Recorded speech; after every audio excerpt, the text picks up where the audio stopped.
के 28 जिला परिषदों में रिक्त 15,610 पदों पर बहाली। पंचायती राज विभाग जिला परिषदों में 15,610 पदों पर स्थायी व संविदा के आधार पर नियुक्ति की जानी है। इसमें 4,351 स्थायी पद हैं, जबकि 11,259 संविदाता वाले पद शामिल हैं।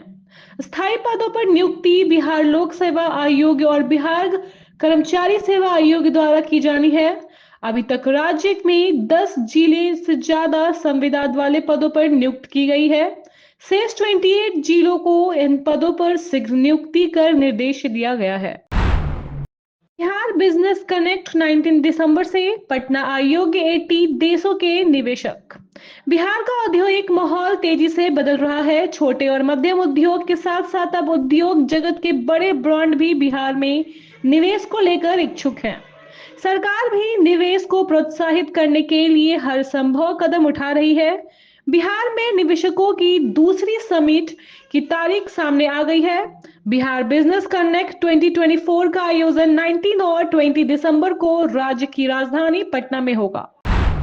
कांग्रेस नेता ललन सिंह हत्याकांड में कोर्ट का फैसला। इस मामले में भाजपा नेता मिथिलेश सिंह सहित 12 आरोपी को दोषी पाते हुए आजीवन कारावास की सजा सुनाई है। न्यायालय ने प्रत्येक आरोपी पर आजीवन कारावास और 20,000 रुपए का जुर्माना लगाया है। साथ ही धारा 148 के तहत 2 साल की कारावास और 2,000 रुपए का जुर्माना और आर्म्स एक्ट की धारा 27 के तहत 2 साल का कारावास और 5,000 रुपए का जुर्माना भी लगाया। बिहार के 25 लाख छात्रों के आधार कार्ड नहीं बने। अपार आईडी जनरेट करने में आ रही समस्या। बिहार के सरकारी स्कूलों में पढ़ाई कर रहे करीब 25 लाख ऐसे बच्चे हैं जिनके आधार कार्ड अभी तक नहीं बने हैं। आधार समस्या नंबर ई शिक्षा कोर्स पोर्टल पर अपलोड नहीं है। ऐसे में इनके परमानेंट एजुकेशन नंबर जनरेट करने और अपार कार्ड बनाने में समस्या आ रही है। बता दें कि शिक्षा मंत्रालय ने सभी बच्चों को वन नेशन वन आईडी के तहत अपार आईडी कार्ड अनिवार्य किया है। खान सर ने थामा जनसराज का दामन तो अखान पर पहुंचे जदयू नेता के घर। देश के चर्चित शिक्षक खान सर जदयू में शामिल हो सकते हैं।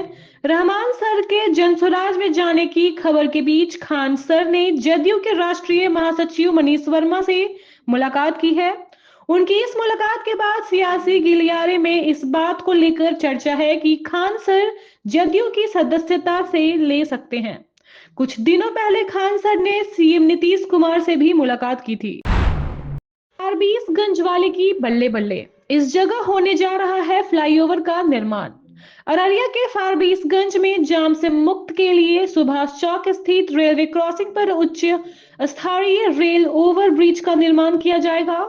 इस परियोजना की लागत लगभग 126 करोड़ रुपए होगी और इसका निर्माण बिहार राज्य पुल निर्माण निगम द्वारा किया जाएगा। इसकी जानकारी फारबिसगंज विधायक विद्यासागर उर्फ मंचन केसरी ने दी। इस फ्लाईओवर के बनने से लोगों की यात्रा में सुविधा मिलेगी। भागलपुर में पुलिस की वर्दी पहनकर चल रहा ठगी का खेल। भागलपुर में जीरो माइल चौक के समीप फर्जी दरोगा बनकर 2 युवकों ने कार चालक से 10,000 रुपए ठग लिया। पुलिस की वर्दी पहनकर आए युवकों ने चालक को गलत दिशा में गाड़ी लाने की बात कही।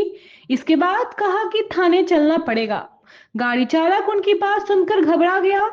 फिर फर्जी दरोगा ने 10,000 रुपए की मांग की और पैसे मिलते ही उन्हें जाने को कह दिया। गया स्टेशन के पुनर्विकास के कारण 17 ट्रेनें रद्द, कई का मार्ग बदला। गया स्टेशन के पुनर्विकास के कारण 17 ट्रेनों का परिचालन रद्द कर दिया गया है और कई अन्य ट्रेनें के रास्ते बदल दिए गए हैं। अगले 45 दिनों तक यात्रियों को काफी परेशानी हो सकती है। इस स्टेशन से गुजरने वाली 17 ट्रेनों का परिचालन रद्द कर दिया गया है, जबकि कई अन्य ट्रेनों को दूसरी मार्ग से चलाने का निर्णय लिया गया है। झारखंड एग्जिट पोल के बाद पप्पू यादव का बड़ा बयान। झारखंड एग्जिट पोल के बाद पप्पू यादव का बड़ा बयान आया है। पूर्णिया सांसद पप्पू यादव ने कहा कि अगर पैसे का खेल न हो तो भाजपा कहीं चुनाव नहीं जीत सकती। उन्होंने पूर्णिया एयरपोर्ट के जल्द शुरू होने पर खुशी जताई और इसके लिए प्रधानमंत्री नरेंद्र मोदी, मुख्यमंत्री नीतीश कुमार और केंद्रीय मंत्री को धन्यवाद कहा। झारखंड चुनाव पर पप्पू यादव ने कहा कि वहां की जनता ने फिर से हेमंत सरकार पर भरोसा जताया है। 3,000 करोड़ की लागत से बिहार में बिछेगा सड़कों का जाल। केंद्रीय मंत्री नितिन गडकरी ने गुरुवार को गया दौरे के दौरान सड़क नेटवर्क कनेक्टिविटी बेहतर करने के लिए 16,000 करोड़ रुपए की सौगात दी। इस दौरान उन्होंने गया शहर को जाम मुक्त बनाने के लिए चांकदा से दोमुहान तक 164 करोड़ की लागत से 4 लेन का शिलान्यास किया। इसे साल 2026 तक पूरा करने का लक्ष्य रखा गया है। 4 सीटों का परिणाम तय करेगा 2025 की दशा और दिशा। बिहार विधानसभा उपचुनाव के नतीजे सिर्फ 4 सीटों का फैसला नहीं करेंगे, बल्कि अगले साल होने वाले विधानसभा चुनाव की दिशा भी तय करेंगे। राजद के लिए सबसे बड़ा दांव है, क्योंकि उसके नेतृत्व वाले महागठबंधन की 3 सीटों में से 2 पर पिछली बार राजद के ही प्रत्याशी जीते थे। भाजपा के लिए भी रामगढ़ और तराली के परिणाम अहम हैं। राहुल गांधी की मांग पर बोले लालू यादव। आरजेडी के सुप्रीमो और बिहार के पूर्व मुख्यमंत्री लालू प्रसाद यादव ने उद्योगपति गौतम अडानी को गिरफ्तार करने की मांग की है। उन्होंने कांग्रेस सांसद राहुल गांधी की इस मांग का समर्थन करते हुए कहा कि वह सही कह रहे हैं। वारंट जारी हुआ है तो पहले अडानी को गिरफ्तार करना चाहिए। इससे पहले राहुल गांधी ने कहा था कि यह स्पष्ट हो गया है कि अडानी ने अमेरिका और भारत के कानूनों का उल्लंघन किया है। शीतकालीन सत्र को लेकर विधानसभा में हुई हाई लेवल मीटिंग। बिहार विधानसभा में स्पीकर की अध्यक्षता में हाई लेवल मीटिंग हुई। सत्र के दौरान सुरक्षा व्यवस्था और प्रशासनिक तैयारी को लेकर हुई बैठक में संसदीय कार्य मंत्री विजय कुमार चौधरी, बिहार के मुख्य सचिव, पटना के डीएम चंद्रशेखर सिंह, पटना एसएसपी के साथ सभी बड़े अधिकारी मौजूद रहे। स्वास्थ्य सेवा के साथ बिजली विभाग के भी बड़े अधिकारी भी मीटिंग में शामिल हुए। टीचर के ट्रांसफर को लेकर नई गाइडलाइन जारी। बिहार में शिक्षकों के लिए शुक्रवार को नई गाइडलाइन जारी की गई है। अब टीचर को वर्तमान पोस्टिंग और चॉइस पोस्टिंग के बीच की दूरी बतानी होगी। ई शिक्षा पोर्टल पर सारी जानकारी डालने के बाद टीचर्स अपना लिखित आवेदन स्कैन कर अपलोड करेंगे। इसके बिना फॉर्म सबमिट नहीं माना जाएगा। इस नई गाइडलाइन के अनुसार ट्रांसफर लेने के लिए टीचर को कुल 7 ऑप्शन भरे जाएंगे। इन्हीं के आधार पर टीचर का ट्रांसफर होगा। विश्वनाथ ज्ञानव्यापी मस्जिद मामले में एससी ने जारी किया मस्जिद प्रबंध समिति व एएसआई को नोटिस। विश्वनाथ ज्ञानव्यापी मस्जिद मामले में सुप्रीम कोर्ट ने शुक्रवार को सुनवाई हुई। कोर्ट ने ज्ञानव्यापी मस्जिद प्रबंधन समिति और भारतीय पुरातत्व सर्वेक्षण को नोटिस जारी किया है। कुछ हिंदू याचिकाकर्ताओं की याचिका पर नोटिस जारी किया गया है।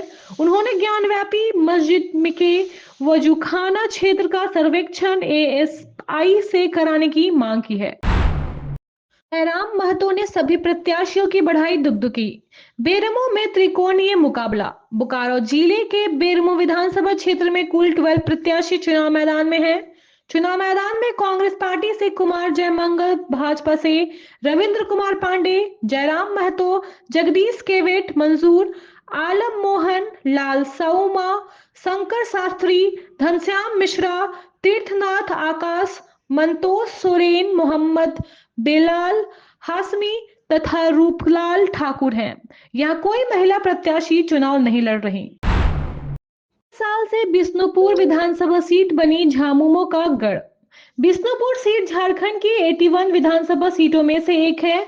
लोहारदगा लोकसभा निर्वाचन क्षेत्र का हिस्सा यह सीट शुरुआत से ही भाजपा और झामुमो के लिए बादशाहत साबित करने का जरिया बनती रही है। बिष्णुपुर सीट से बीजेपी ने समीर उरांव को मैदान में उतारा है, तो वहीं झामुमो से चमरा लिंडा चुनावी मैदान में है। झारखंड विधानसभा के लिए साल 2005 से अब तक हो चुके चुनाव में एक बार भाजपा को जीत मिली है। वहीं झामुमो के कद्दावर नेता चमारा लिंडा साल 2009 से लगातार इस सीट से जीत हासिल करते आ रहे हैं। बीजेपी ने चमरा लिंडा के विजय रथ को रोकने के लिए समीर उरांव को मैदान में उतारा है।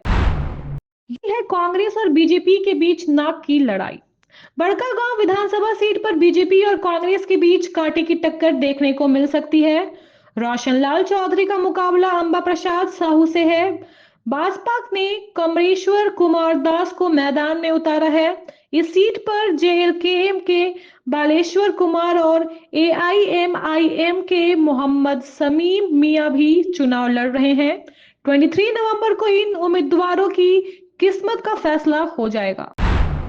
गोमिया में त्रिकोणीय मुकाबला, एनडीए महागठबंधन और जेएलकेएम आमने सामने। बोकारो जिले की महत्वपूर्ण सीट गोमिया में एनडीए और महागठबंधन के बीच कड़ा मुकाबला है। यहां 12 प्रत्याशी चुनाव मैदान में हैं, जिनमें एक महिला और 2 अल्पसंख्यक प्रत्याशी शामिल हैं। यहां मुकाबला दिलचस्प बताया जा रहा है। यहां इस बार वर्तमान विधायक लंबोदर महतो, पूर्व विधायक योगेंद्र प्रसाद और जेएलकेएम की पूजा महतो के बीच तगड़ा मुकाबला होने की संभावना है। रांची के 160 हथियारों का लाइसेंस होगा रद्द, प्रशासन ने बताई वजह। झारखंड के रांची जिले के 160 हथियार के लाइसेंस अधिकार रद्द किए जाएंगे। इस लाइसेंस को रद्द करने की सिफारिश रांची पुलिस ने की है। रांची के उपायुक्त ने ऐसे सभी लाइसेंसियों को अंतिम शोकॉज जारी कर 22 नवंबर तक जवाब दाखिल करने का निर्देश दिया है। संतोषजनक जवाब नहीं मिलने पर सभी के लाइसेंस रद्द कर दिए जाएंगे। Thank you so much for watching this video. Don't forget to like, comment, share, and subscribe.